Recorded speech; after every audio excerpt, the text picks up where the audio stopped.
The Flying Ship, Vienna, June the 24th, 1709.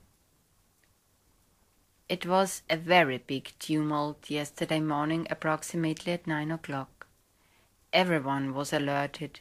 The streets were full of people, and the ones who were not in the streets stood at their windows.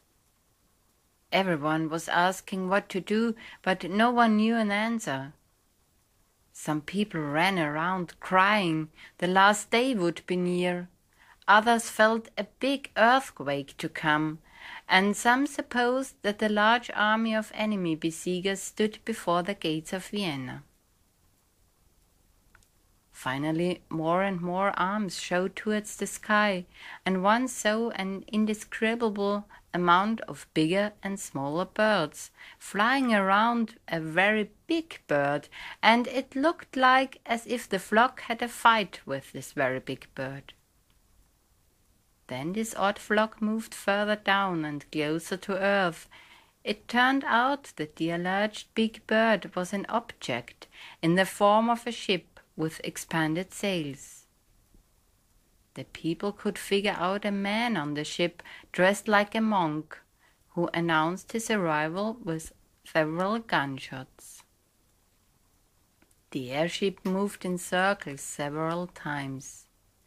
It was now obviously that the air rider was looking for a suitable place to land. Unfortunately, an unexpected wind arose and prevented the man from his undertaking. It came even worse. The wind led him to the spire of St. Stephen's Cathedral. The sails got tangled up at the tower top, so that the machine got stuck in it. This incident caused a recent uproar among the common people, who all ran to St. Stephen's Square now. It is reported that 20 people were crushed to death in the huge crowd.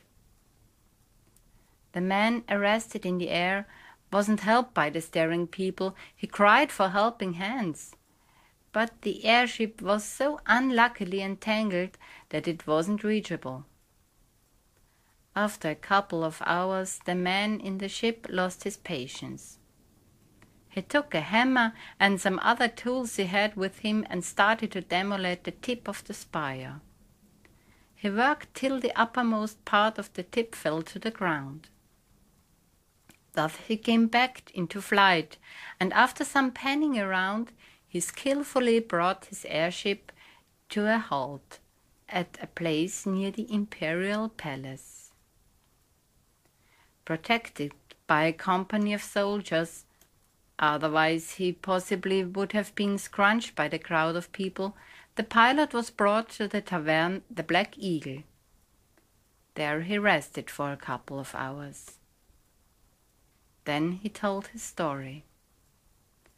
On June the 22nd, at 6 o'clock in the morning, he left Lisbon in his newly invented air machine in order to bring some letters to the here resident Portuguese ambassador. His travel was a big challenge, and he had many fights with eagles, storks, paradise birds, and many other unknown birds.